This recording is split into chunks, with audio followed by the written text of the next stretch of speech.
Now, clarifications on the statement. Manni Anand Sharma ji. Thank you, Honorable Deputy Chairman. We have carefully listened to the statement of the Honorable External Affairs Minister. It's comprehensive, gives a detailed account of the armed conflict or the war between Russia and Ukraine and the difficulties and challenges that India faced. There are times, sir, when country faces such challenges, even away from the armed conflict or military conflict, when India in the past and now speaks in one voice. The concern of our country was about our students, our citizens, and one thing is appreciable and commendable rather, that the work that has been done by the Ministry of External Affairs, our diplomats, our missions abroad. It is not easy. It's an evacuation in the war. I want to, before I seek the clarification, mention before this August House that there were many requests that I had received personally, and there was one occasion when I reached out to India's Foreign Secretary at 1 in the morning, and I got the response back at 1:22, and the student was contacted and taken out and taken to the border. There were many more cases, I have the names, when prompt responses by the control room were there. Since those officers who were doing this work are not present here, I considered it my duty to place on record our appreciation and for the good work. At any time of day and night, those officers were available. Sir, I am also proud as an Indian that our country has once again reaffirmed its sterling record in such situations when Indian Air Force and Indian Navy has risen to the occasions.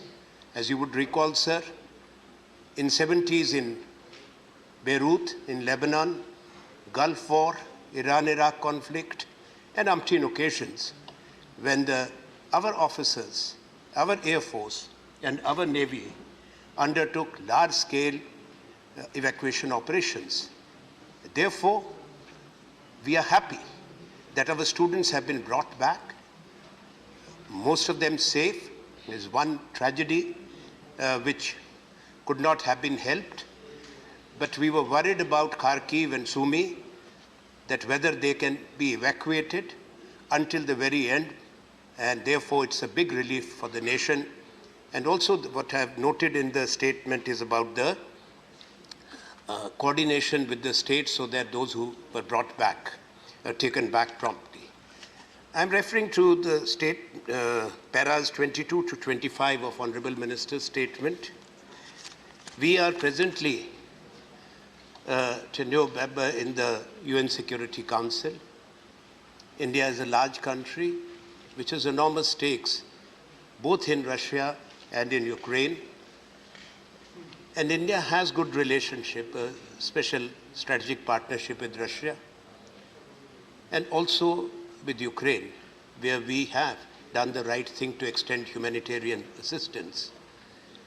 What is the assessment and what efforts are being made by our government at the UN Security Council for effective interventions for early cessation of armed conflict and a resumption of dialogue for a negotiated resolution of issues between Ukraine and Russia? I ask this question, sir, because knowing fully well that diplomacy is not loud, everything sometimes is not stated, but I hope that we are making the efforts and we would like that reassurance. And lastly, sir, the statement does refer to para 24 in particular about the fallout on India and the major economic implications. There are two aspects. One is related to the economic fallout due to the high oil and gas prices. To what extent it affects our energy security? Yes, it upsets the budgetary calculations. We all are conscious of that, which is based on $75 per barrel of crude, but this shot up to 130. Anand ji, please be. I'm concluding. Please.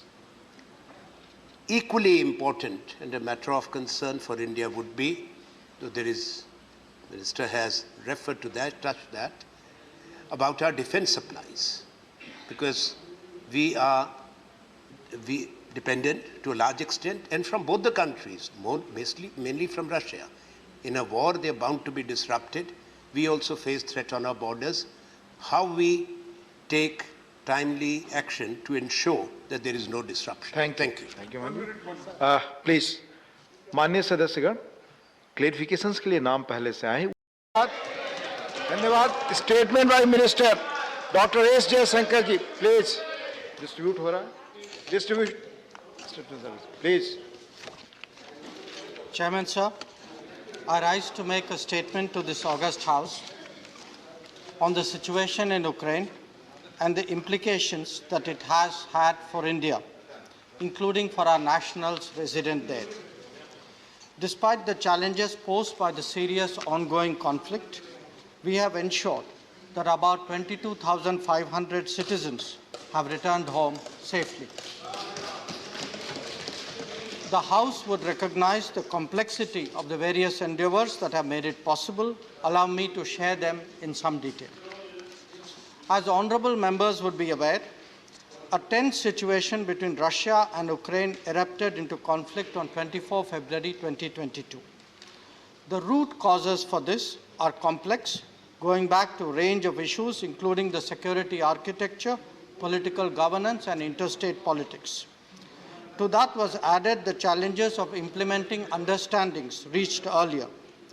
What is pertinent to note is that the hostilities placed the Indian community of 20,000 plus in direct danger.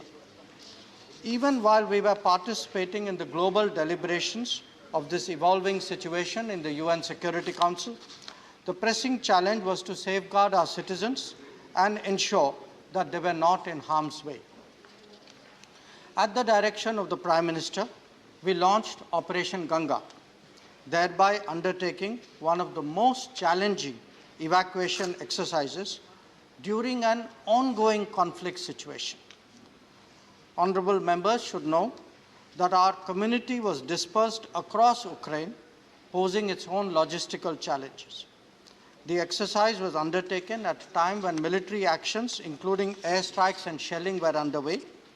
It involved movement in a war-torn situation in a large country, at times over 1,000 kilometers, and it required exiting border checkpoints that were clogged by an estimated 26 lakh refugees. The entire exercise involved a whole of the government approach, with the Prime Minister himself chairing review meetings almost on a daily basis. At the MEA, we monitored the evacuation operations on a 24/7 basis as well. We got excellent support from all concerned ministries and organizations, including the Ministry of Civil Aviation, Ministry of Defense, the National Disaster Response Force, Indian Air Force, and private airlines.